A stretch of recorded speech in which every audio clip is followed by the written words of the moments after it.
Listen into my conversation with Denise Musselwhite all around empowering women in the age of AI on this episode of the Speaking Your Brand podcast.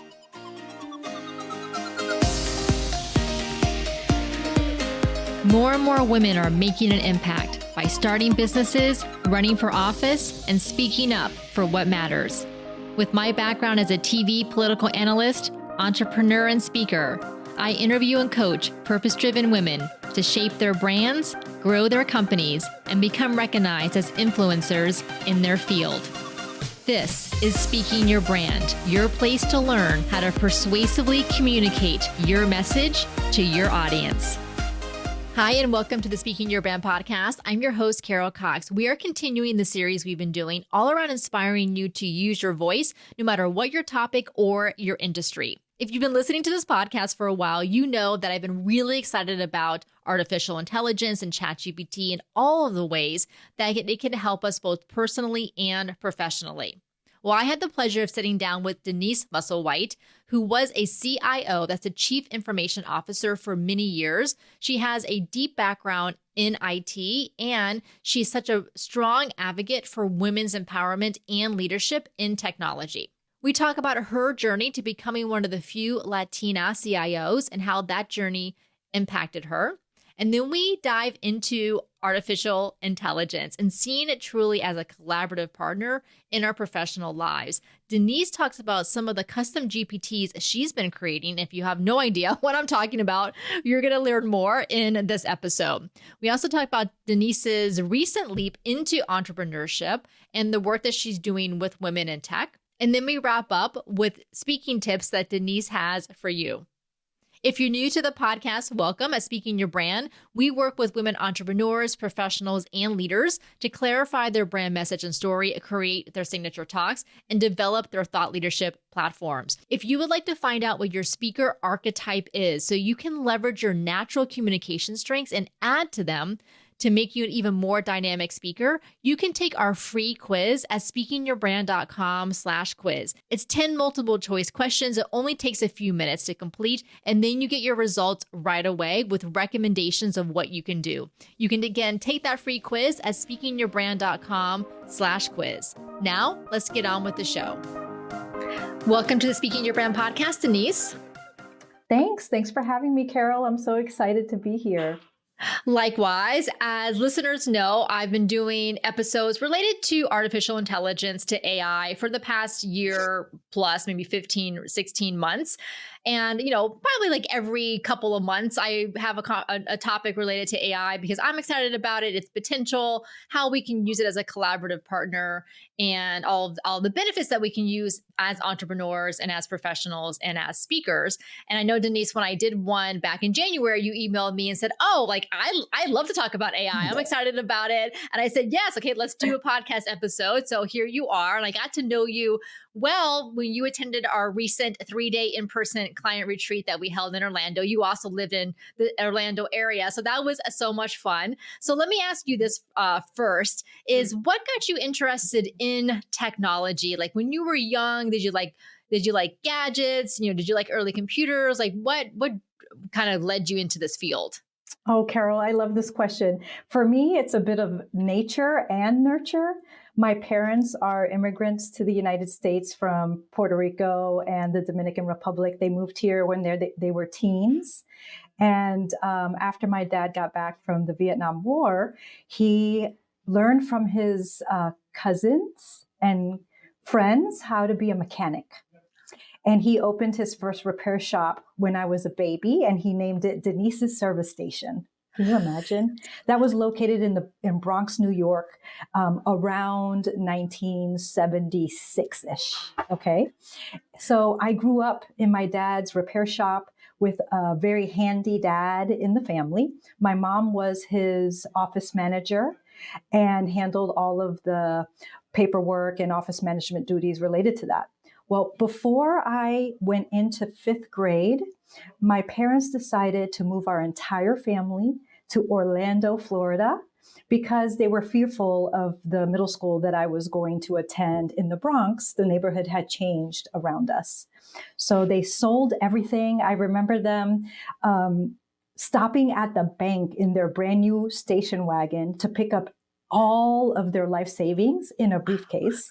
I sat on that briefcase on our ride to Orlando. And the reason they picked Orlando is because family values are made where Mickey Mouse lives. Like, seriously. So I was about 10 when this happened. And around the age of 11 or 12, he opened a new repair shop called High Tech Tune Up, located right here in Orlando.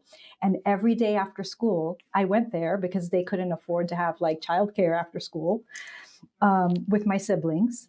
And my dad recruited me to be his right hand to translate the technical manual that came with the computer diagnostic device to interpret the codes that he needed to repair these newfangled cars in the mid 80s. And then I would translate that to his mechanics. And that's where my passion and love for technology was born. Even though I was a really curious kid, I was like the kid who would stick things into the electrical socket to see what would happen, right? But he embraced it, and the rest is history. I helped my dad's mechanics translate that computer diagnostic device. Then I did that at law firms while I was in high school, backing up all of their computers when I was just 16. And then I went to UCF and graduated with a degree in technology management and pursued a very, very successful career in technology management, which resulted in me being the chief information officer for independent schools and one of the few Latino women to hold that role. There's less than 2% of women who are Latina who make it to the C-suite in technology. That's amazing, Denise, and congratulations. And I love hearing that story of you. And it does sound like it's a blend of nature and nurture, like the right environment, but clearly you had a natural inclination to want to stick things into electric sockets and figure out how they worked. So let's talk a little bit about your experience as a CIO, in the C-suite. And then I know recently you decided to become an entrepreneur. So we'll talk about that. But what was it like for you to be a woman, and as you said, a Latina woman in high up in the technology field? And I assume that you did speaking engagements along the way, conferences and events that you would speak at. And what was that like? It was really invigorating for me. Like I said, because my dad normalized being in a male-dominated space when I was young, despite the cultural norms surrounding women in the Latino culture, I didn't feel like I didn't belong there until I felt like I didn't belong there. So the higher up I got in technology leadership, the less I felt I belonged because it became increasingly male-dominated. I felt like I had to turn myself inside out in order to really show up like what I thought I was supposed to do. I needed to show up like men do professionally. So I tried. I did do that. And I also probably over-prepared for meetings, just like I know many of my clients and other women in leadership do, in order to overcompensate for this feeling of lacking of confidence, or I need to really show up more than everybody else in order to get noticed. So it was wonderful and also challenging at the same time. And that's part of the reason why I made a decision to make a pivot. When I reflected on how I was spending my time as a leader, I was seeing myself presenting complex technology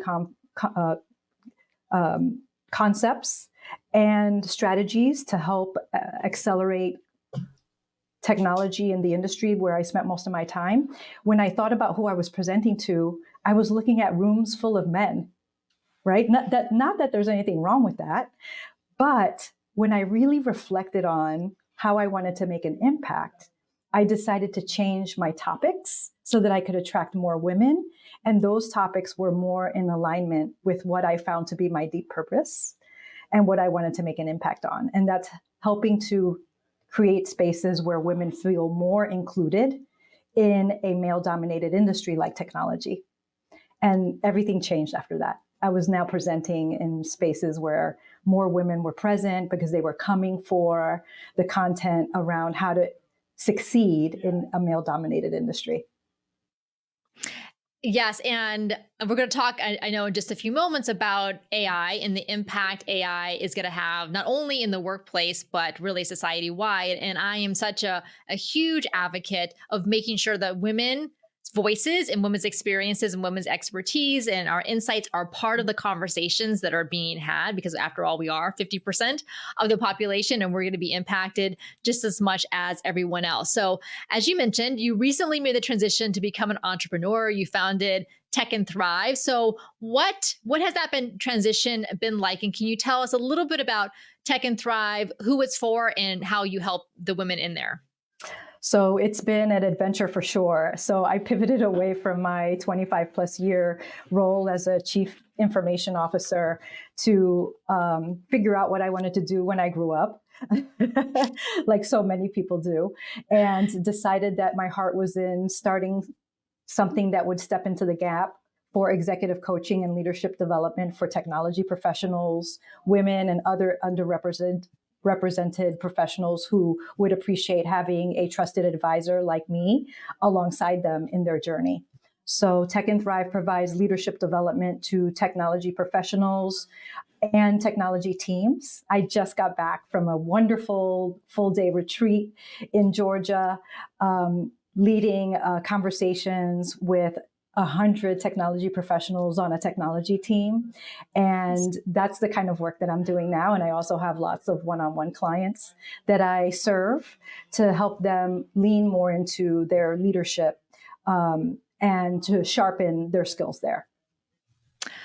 Well, let's dig into AI, Denise. I always love talking to a fellow tech enthusiast. Even though my master's degree is in history and like my career trajectory was to be a professor, I made a very 180-degree turn into software development. This was back in the early 2000s, founded 2 technology companies. So I definitely have maybe this natural inclination towards technology as well. So when ChatGPT launched at the end of 2022, I had my hands all over that right from the beginning. And I've been excited about the possibilities and the potential, as well as recognizing some of the potential downsides. But Denise, what excites you about AI? What are you seeing as the possibilities? Oh my gosh. So like you, I'm an early adopter. I was all in as soon as generative AI became available to the masses. And I've been fully involved with exploring how it can support me as a CEO and also how it can support my clients in the work that they do.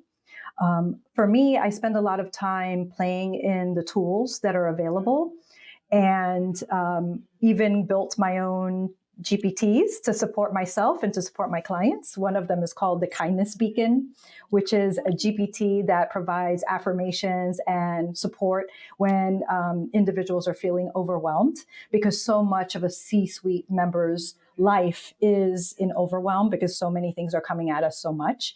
So I built the Kindness Beacon just for fun, and it's really a cool tool.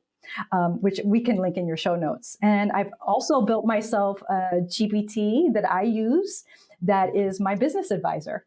Since I'm a small business and I need to have someone to bounce ideas off of, it's me and myself and I as a CEO to the startup. I built a GPT to provide me with business advice, and it does a pretty good job. To do that, I had to be really good at engineering prompts.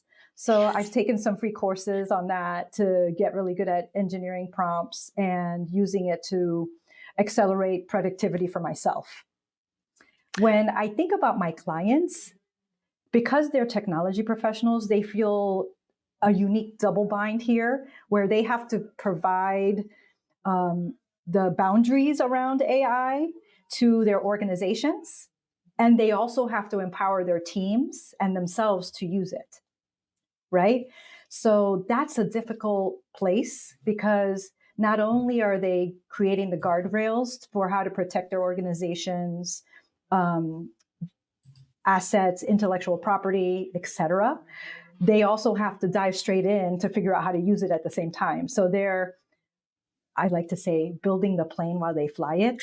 They have not even figured out AI and they have to create policies and procedures around it. So I'm proud to say that I'm the board chair of an organization that is doing an amazing job at this, the Association of Technology Leaders in Independent Schools. They have just published a resource in collaboration with 3 other associations that serve that industry that informs boards on how to navigate AI. And that's where some of the work is happening right now, is trying to define how organizations and individuals should use AI in responsible and ethical ways within their organizations. So that's where most of the conversations are for me. I asked AI to tell me what I should be thinking about before we got on here. And it told me that I should be thinking about how I use it to analyze data, lots of information quickly. It told me that how I might use it as a productivity tool. And it also challenged me to come up with ways to use it to support my coaching clients. So that's what AI thinks I should be doing. Okay. Well, funnily enough, when I sent you an email, leading up to our recording here, I said, I know we want to talk about AI. Is there anything in particular? So you mentioned a few things, including this AI double bind and some other things. So I basically took your kind of like 2 sentences about what to talk about. And I asked ChatGPT, I said, okay, here's what we want to talk about for my podcast. What are some like questions or what are some conversation points? And it gave me a whole long list. And then I kind of sent that to you. And then we figured, we pulled a few of them there. So this is where, we're using AI, not as a replacement. Like, we're still here, obviously having this conversation. We're still choosing what questions make sense for this podcast and for the listeners. What questions make sense for our areas of expertise and the insights that we can share. But we're using AI, we're using ChatGPT as that collaborative partner to kind of give us a starting point instead of having just a blank document in front of us. Yeah. So yes, it is a strategic partner to the work that we do. Figuring out how to harness it without hurting our organizations is a real challenge because it's the Wild West right now, right? It's just arrived. AI has been in existence for decades, right? But generative AI has disrupted us, just like the internet disrupted us in the early 90s, just like the iPhone disrupted us, just like the pandemic disrupted us. This is another disruption. I think AI shines a light on how important it is for us to hone into those emotional intelligence and interpersonal skills that are so important that cannot be replicated with technology. So my number one takeaway as I kind of watch it is, how are we empowering our teams to make themselves irreplaceable by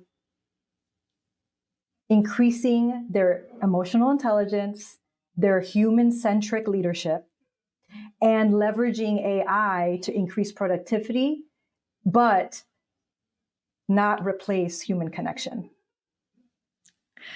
Yes. And that is so well said, Denise. I absolutely love that because, the thing that humans are great at is being human. And that's the thing that AI can't do. It can mimic it. Like, it can write great. It actually can be very empathetic when you as a therapist or as a coach, but we know it's mimicking humans because it's been trained on human writing and human data and everything that we've given it.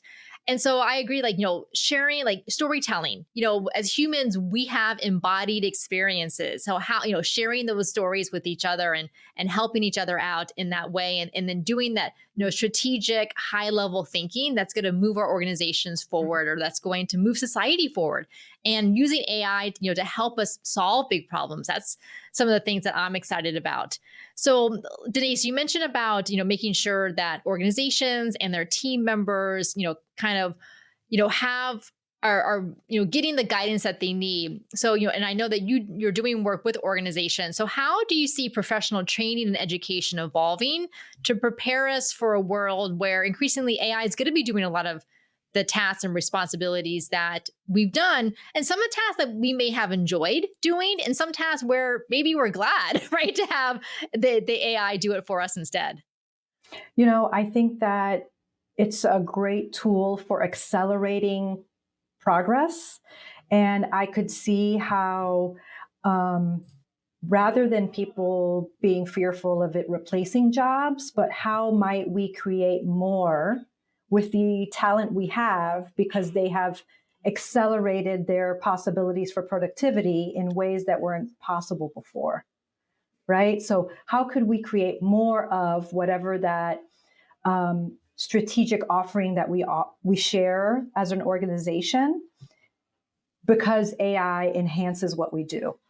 Rather than thinking about it as sacrificing and cutting employees, how could we make employees more productive so that we can accelerate change, right? How can we produce faster? How can we stand up leadership and development courses faster to serve the niche that we need within our organizations, providing more opportunities for people to connect more personally with what they need from professional development. What's interesting to me is so much of what I talked about when I was a CIO in education tech was about personalized instruction for students and the employees of the organization. AI provides us with this really unique opportunity to get that right, because it is really great at taking in all this data about the people in your organization and refining it and producing outlines, courses that speak directly to what that person needs in a way that a human can't do that quickly. So I just see opportunity, even though there is a lot of ethical concerns that I still have with regard to the medium. I don't think that it scares me away from digging in and encouraging organizations to do the same. Yes, I'm completely with you there, Denise. Like this is, these are very powerful tools, very useful tools, and they're going to be here in one form or another. So we should get comfortable using them and seeing their benefits, but also making sure the conversations are happening about ethical use, making sure that companies have guidelines as far as, what data can be used, what's proprietary, how employees should be using it, and so on. And, it reminds me of, there's a Wharton business school professor named Ethan Mollick, who is very into AI, and he's been in it for a while, and he writes these great LinkedIn and newsletters about AI. And so recently he had these 4 questions for organizations to ask themselves. And I think not only for organizations, but entrepreneurs, even entrepreneurs, small entrepreneurs like us. So I'm just going to read the 4 questions for the audience so they can just kind of put this in their mind and start thinking about these things. Is thinking about AI. With AI, what useful thing do you do that will no longer be valuable for you to do it because the AI can just do it faster, better, easier? So what's that thing that's just no longer going to be something that you should be doing? Question number 2, on the flip side, what impossible thing can you now do because of AI? So something maybe this seemed impossible before, but now you or your organization or your team can do it. Number 3, what can your organization do, or you as an entrepreneur, to move to a wider market or to democratize your services, right? So we think about like the Thought Leader Academy and the speaking coaching that we do. Like, obviously we're very, we like small groups, we're very hands-on, but there's a way to democratize our frameworks and our way of putting together presentations. So how can we use AI to do that? And then the 4th question is kind of the flip of democratizing it. What can you move to that's upmarket or personalized, right? To have that deep personalization, that adaptive technology to really help users and learners where they're getting stuck, or their learning style that's best for them. Like you were talking about with learning and development organizations. Imagine that as a team member, I want to learn something new, but my learning style is different than someone else's. And maybe I'm starting from a different place. Like I have more knowledge than someone else on that particular topic. And I don't necessarily need to start way back at the beginning, but I can start further along. But the AI is going to already be able to pick up on that. Yeah, I love those questions. Those are great questions for your listeners to ponder. I often, in the technology team development work that I do, start with questions, discussion prompts about how AI can shape the future of their team collaborations. How could they utilize it in practical ways to create time where time is at a premium? Some of the ways that I've heard have been really useful and practical are, there's this stereotype that technology professionals prefer to interact with computers versus human beings. This is not entirely true. There are talented and fantastic professionals who really appreciate interpersonal communication. But if you are one of those people, you can use AI to help you draft emails if you struggle with that kind of medium, coming up with what an email should say when you have to launch a new feature or product, right? There's also ways to utilize AI to diagnose system optimization in ways that humans can't process that amount of data. Protecting us from a cybersecurity perspective, AI can accelerate the way that we do that so that we can protect our systems faster and better. So there's so many outcomes of having these discussions with tech teams. And I wonder how other organizations are leaning into these conversations using those prompts that you shared to really get in the weeds with how it can accelerate and enhance the work that we do. The other thing that I always share with people is like, don't let your fear keep you from learning something new. There's so much out there that is free.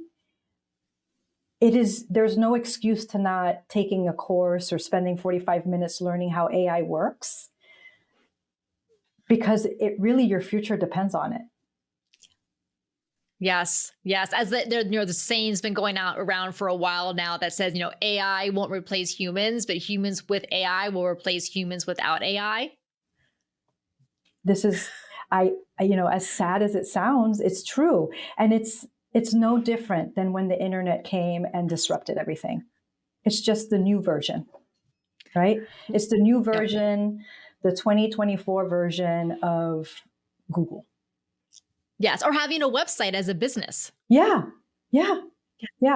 So there's so many resources out there that I am going to share with you, to share with your listeners and your viewers in the show notes. I have a couple of terrific resources that I share that make AI more accessible. One of them is free courses that are available to anyone who wants to learn more, and then a directory of all of the AI tools that exist so that you can figure out which tool is best for what you want to do. Oh, fantastic. All right. Thank you so much, Denise. Well, let me ask you this, since obviously, you're a big advocate of more women in technology, especially in the leadership level. I have been a strong advocate for that for years as well. What do you see is a way to encourage more women to pursue careers in technology, including in AI? And what has the role of mentorship played for you in your career? And how do you see that being an impact? Well, I wouldn't be sitting here with you as a CEO of Tech and Thrive without mentorship, sponsorship, and supporters along the way. I could not have done it alone. So when I talk to women who want to either break into technology or who want to grow in their own technology practice as leaders, because they have their eyes set on a higher role or more money, whatever it is for them, there is no replacement for ambition and intrinsic motivation, right? So those are the two things that are absolutely essential to you making your way in any profession. And there's no shortcut to that. So my first piece of advice is to find a mentor or sponsor within your realm of influence, whatever that may be, and ask them to support you, right? And nobody's going to come knocking on your door to say, hey, I want to support you. I see something in you.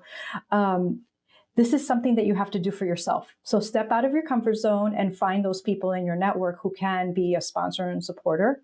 I am one of those people who is ready to be a connector for technology professionals.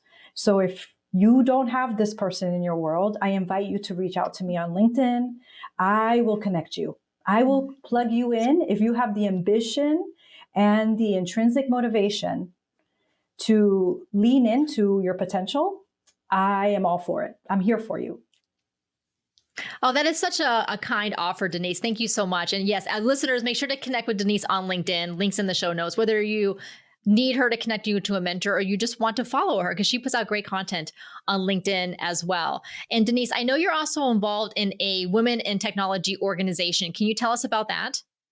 Yes. So I am the board secretary for a new venture called the Women in Tech and Entrepreneurship, which launched in Florida in May of 2023. So it's not even a year old. Our chapter in Florida isn't even a year old yet.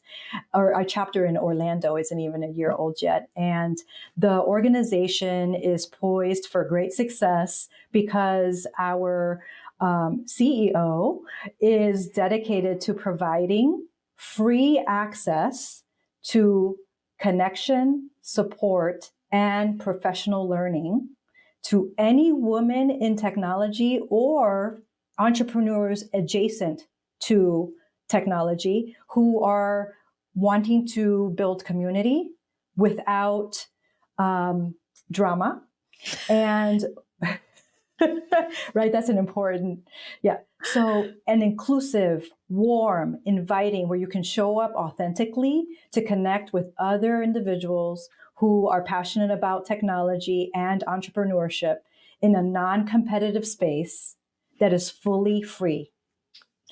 This has been a remarkable innovation for me. Having been in a male-dominated industry for the bulk of my career, to have a place to connect with other like-minded professionals, not just women, but also their allies, to move the needle so that this place feels more inclusive. Mm-hmm. Oh, that's wonderful. Well, I'll make sure to include a link to that as well in the show notes so listeners can find that. And Denise, since this is a public speaking podcast, I can't let you go without having you share some insights and lessons you have for the listeners who are also speakers. Like as I mentioned in the beginning, you did recently attend our 3-day in-person client retreat, and it was so fun to see you develop as a speaker during the 3 days that we were there. So what kind of speaking tips do you have to share with our listeners? Speaking tips. You know, I think that because most of the world really is scared of speaking, you know, this is a fear that many people have. You're not alone in this feeling that it's scary to stand in front of people and speak. I encourage you to put yourself out there in safe places with people who you trust, like I did at the Speaking Your Brand retreat, because those places where you have supporters and encouragers are the place for you to practice. And there's no fear of failure when you're doing it because you simply want to grow. So choose a place where you can test. Put yourself out there for a presentation at a small conference or at an organization that you care about deeply, and do it. Just do it. And if you are still scared, then seek Carol out for support. Her podcast is a great resource. And, you know, being scared is part of the process of growth. So what I like to tell people who ask me about this, because I speak a lot, is what do you do about being nervous before you go up? I learned how to turn those nerves and that adrenaline into excitement. So I retrained the feeling and I retrained my brain. When I have those butterflies, which every single person that I know does, they are because I'm excited to share and to meet everyone that's there. And when I reframe it, it's easier.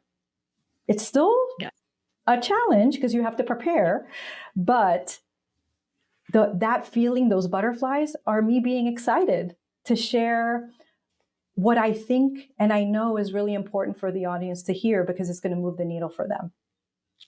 Yes, I love the reframe. And I completely agree with you that, you know, we get nervous. It's a physiological reaction our bodies have for good reason, because our bodies and our brain wants to protect ourselves. But reframing it into like, number one, this is normal to feel the butterflies and the nerves. So number two, I always say like work with it, work with the energy, move your body around instead of trying to fight against it. And then I always say, once you get started, like once you're into the first few minutes, generally those nerves are going to dissipate and then you're just going to be in your flow.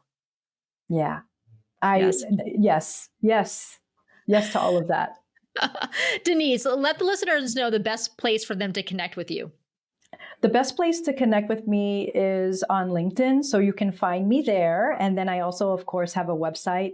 The shortcut for that website is techthrive.me.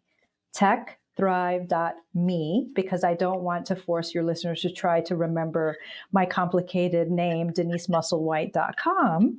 So I created a shortcut for it. So techthrive.me is my website, and everybody can find me at Denise Musselwhite on LinkedIn. I am looking forward to hearing from your audience, and I hope that you'll DM me. Something that I don't know that everybody recognizes about being a CEO is that a lot of this work of entrepreneurship at the start, you do it alone. So shoot me a DM. Tell me how you're doing. It's a lonely place to be alone in a business growing. And I love hearing from people who listen to the podcast with insights and additions or, any kind of insights that they might have. Oh, fantastic. All right. So make sure to reach out to Denise, send her a message. Thank you so much for coming on the podcast. Thank you for having me, Carol. I'm a huge fan, you know that. And my answer is always yes whenever you ask. Okay. Well, okay. So keep that in mind for next time. Thank you. Thanks again to Denise for coming on the podcast.